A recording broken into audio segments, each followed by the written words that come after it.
할렐루야. 우리 주님으로부터 오는 은혜와 평강이 여러분의 삶 가운데 가득하시기를 축복합니다. 실패를 딛고 일어서는 힘이라는 제목으로 역대상 13장 1절에서 14절까지의 말씀을 함께 나누겠습니다.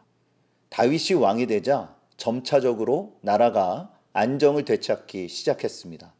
이제 그 지역의 패권을 좌우하는 강력한 국가로 부상한 것입니다. 그러자 다윗은 백성들과 함께 기럇 여아림 아비나답의 집에 20년간 방치되었던 하나님의 궤를 예루살렘으로 옮기기로 결정합니다. 그런데 그 과정에서 문제가 생겼습니다. 다윗 공동체는 언약궤를 옮기는 방법에 대해 제대로 인지하지 못했던 것입니다. 이것을 통해 큰 실패를 경험했고 이를 계기로 다시 일어날 힘을 얻게 됩니다. 그렇다면 본문에서 주시는 메시지는 무엇일까요? 첫 번째는 선한 의도를 가지고 바른 방법으로 행하라는 것입니다. 선한 의도를 가지고 바른 방법으로 행하십시오. 본문 2절에서 3절입니다. 다윗이 이스라엘의 온 회중에게 이르되 만일 너희가 좋게 여기고 또 우리의 하나님 여호와께로 말미암았으면 우리가 이스라엘 온 땅에 남아있는 우리 형제와 또 초원이 딸린 성읍에 사는 제사장과 레위 사람에게 전령을 보내 그들을 우리에게로 모이게 하고 우리가 우리 하나님의 궤를 우리에게로 옮겨오자. 사울 때에는 우리가 궤 앞에서 묻지 아니하였느니라 하매. 다윗은 왕으로서 마땅히 감당해야 할 중요한 결정을 하였습니다. 그것은 하나님께 영광이 되고 온 백성이 기뻐할 일이었습니다. 곧 하나님의 궤를 예루살렘으로 옮겨오는 것이었죠. 그는 먼저 이스라엘의 방백들과 관료들 그리고 레위인들을 불러 모아 의견을 묻고 주도 면밀하게 준비하였습니다.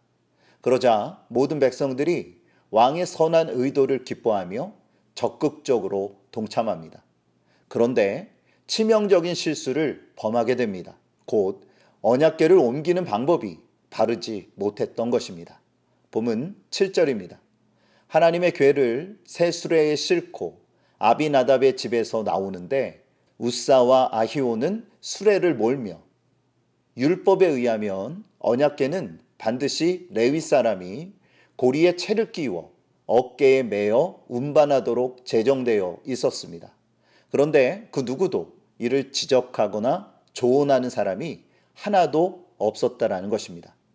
다윗 공동체는 하나님의 방법이 아닌 블레셋 사람들이 행했던 방법을 그대로 답습하였습니다. 이를 통해 깨닫게 되는 것은 아무리 의도가 선하더라도 방법이 바르지 못하면 좋은 결과를 맺지 못한다라는 것입니다. 그러므로 우리는 선한 의도를 가지고 바른 방법으로 행해야 합니다. 그럴 때에 아름다운 결과를 맺게 되는 것입니다. 로마서 12장 2절에 너희는 이 세대를 본받지 말고 오직 마음을 새롭게 함으로 변화를 받아 하나님의 선하시고 기뻐하시고 온전하신 뜻이 무엇인지 분별하도록 하라. 우리에게는 영적인 분별력이 필요합니다.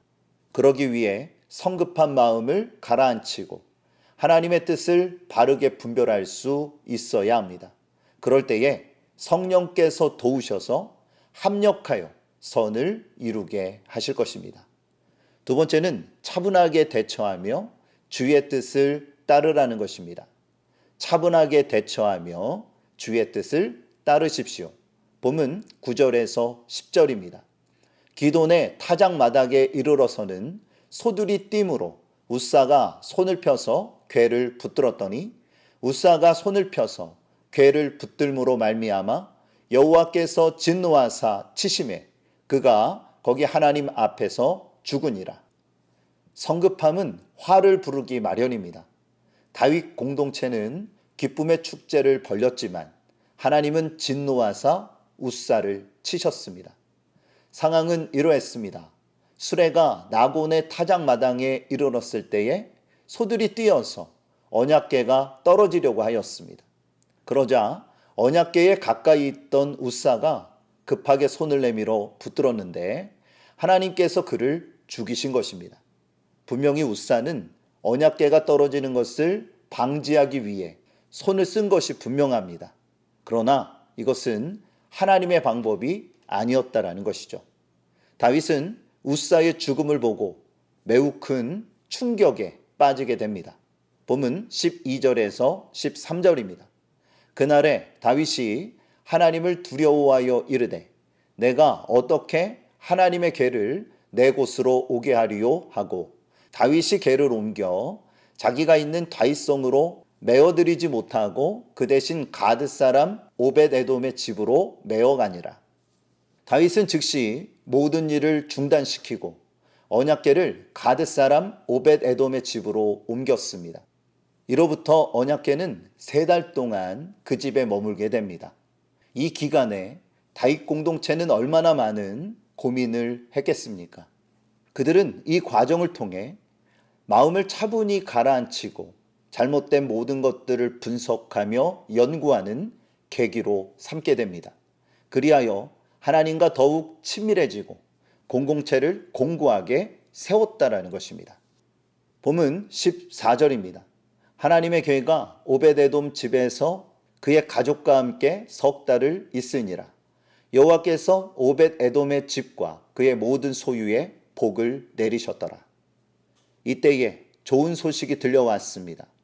언약궤가 머무는 동안 오벳에돔의 집에 하나님의 놀라운 복이 부어진 것입니다. 이는 하나님이 언약궤를 옮겨오는 것을 싫어하는 것이 아니라는 증거였습니다. 이로 인해 다윗 공동체는 다시 일어서는 힘을 얻게 됩니다. 우리는 성공보다 실패를 통해 얻는 교훈이 더 크다라는 것을 알아야 합니다. 비록 뼈아픈 고통의 과정을 겪게 되지만 이를 딛고 일어설 때에 더 큰 일을 감당할 수 있는 것입니다. 그러므로 위기가 닥쳤을 때 차분하게 대처하며 주의 뜻을 따르십시오. 성령께서 여러분에게 지혜를 주실 것입니다. 오늘 말씀을 기억하세요. 선한 의도를 가지고 바른 방법으로 행하십시오. 차분하게 대처하며 주의 뜻을 따르게 될 때에 실패를 딛고 일어서는 힘을 얻게 될 것입니다. 오늘 하루도 주님이 주시는 승리 안에 기쁨과 감사가 넘쳐나는 복된 삶이 되어지시기를 우리 주 예수 그리스도의 이름으로 축복합니다. 오늘도 하나님은 여러분과 함께 하십니다.